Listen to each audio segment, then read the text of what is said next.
Back in 2006, Mayor Bloomberg of New York City had the City Council pass an ordinance specifically prohibiting one company, Duracoat, from having any guns shipped to New York Duracoated. Likewise, Duracoating a firearm in New York City was made a crime.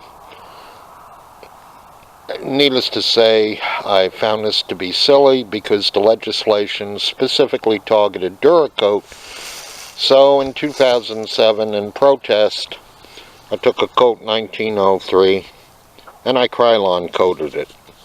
This gun's been around a little bit. I doubt that it will ever go to New York City because I have no interest in bringing it to New York. But I do show you there is an alternative out there to Duracoat. I know there are some collectors that are probably horrified at the fact that I Krylon painted a Model 1903. You set your minds at ease. This is a parts gun. I acquired the receiver in badly pitted condition of Gunbroker a long time ago. A year or so later, someone else offered me a slide.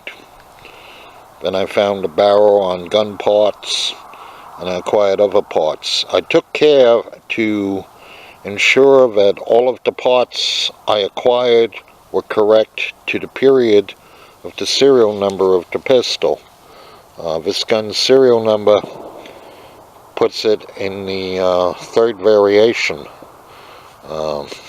It does not have a magazine safety, but it does of course have a grip safety.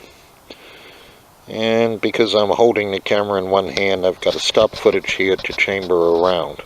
A round has been chambered. The thumb safety is on. The thumb safety is now off. As stated, this pistol does have a grip safety. The magazine release is down here at the bottom. These guns were also very popular in the United States and other countries.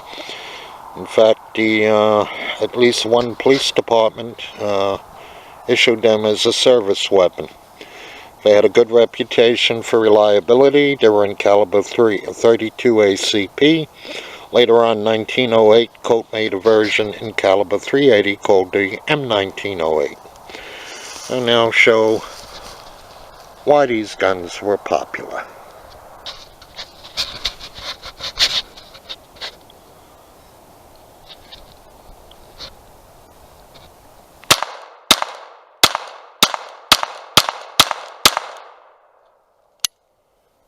And click. The guns do not have a slide hold open, but they are reliable in 32 automatic. Okay, this Colt 1903, as stated, was basically bubbaized by me by being coated with a coat of Krylon paint. And that's justifiable because the gun was made from parts, and the parts were not from the same specific gun. Some of the parts were in poor condition. The slide was initially in very poor condition when I received it. Anyway, moving on. This Colt 1903, I'm going to field strip it. Please notice that little mark, which hopefully shows up in the computer or in the video. There's a little bar stamp right there on the slide. What you're doing when you're field stripping it is you're bringing the slide back so that this mark is flush with the frame. You will then be turning the barrel. Okay, this is a little bit aggravating because Colt Firearms had the opportunity when they were making the pistol to put a notch right there that would hold it. They probably didn't want to do that because they would weaken the side of the slide stop notch, which is right here.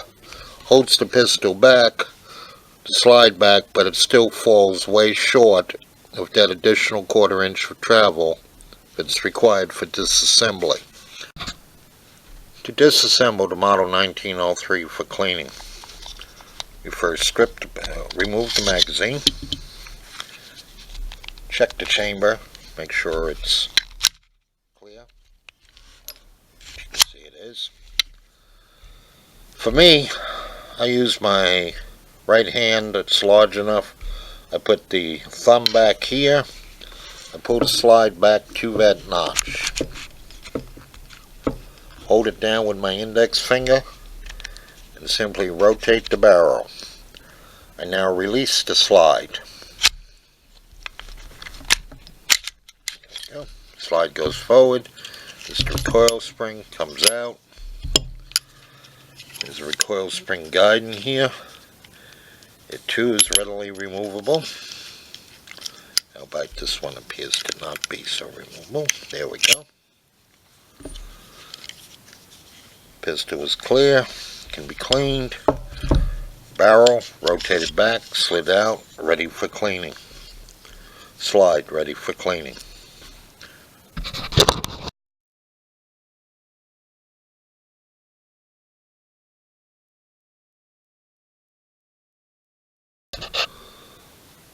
To reassemble the pistol after it's been cleaned, takes the slide guide rod, reinsert it back into the frame. Take the recoil spring, slide it over the guide rod. If it doesn't go, reverse the recoil spring. One end will go, one end will not. Take the barrel, insert it into the slide, thusly. Now pull the barrel out so that the chamber is just in front, the barrel is just in front of the chamber. Find that sweet spot, rotate the barrel thusly. Line up the barrel with the slide, line up the slide with the frame, slide the slide onto the frame, taking care that the recoil spring goes into the opening provided for it. As before, I'm using my thumb, pulling the slide all the way back. I'm locking it in position with my index finger. I have now turned the barrel. I can now release everything. This pistol is reassembled. It can be reloaded and fired. It can be reloaded and stored. It can be stored empty. In any case, the gun is ready. Safety test. Safety's on. Nothing happens. Grip safety test. Hand is off the grip safety. Finger is on the trigger. The safety is off. I move the trigger. Nothing happens. The gun does not fire. Squeeze the grip safety. Pull the trigger. The gun would fire. This is the Colt 1903, an excellent design.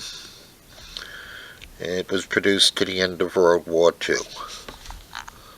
Colt continued to market leftover stores up into the 1960s, at which point they lost all interest in it. As stated, this pistol is not a pristine example since it had been coated with Krylon paint in protest against Mayor Bloomberg's action. Also, it's not a prime collector example because it's a pistol I assembled from parts from multiple sources. They are all of the correct type, variation-wise, but it's not as it left the factory. God knows what the origin of this slide was. I'm pretty sure it was not a match for this serial numbered frame. It's just of the correct type. Same with the internal parts. So I've been toying with the idea of an improvement for it, which I may do in the near future. Specifically, I may grind off this very thin blade front sight and replace it with a high-vis fiber optic sight, much as I have already done with a surplus P64. As you can see, if I can get the camera to focus, it now has fiber optic, which I find greatly improves its pointability. For the record, I used a high-vis shotgun sight with the screw-in type. I screwed it in. I tack welded it from the inside with a TIG welder so that screw that holds this fiber optic in place will never ever back out. Consequently, this is a permanent modification. It's one of several mods I've done to this pistol. I've also changed the mainspring, I've extended the magazine release, etc. It's now a very nice carry pistol.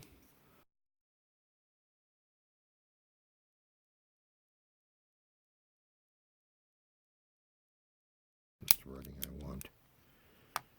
Definitely a viable pistol for the 21st century. If you like this video, please like and subscribe. Consider also becoming a Patreon supporter. Thank you.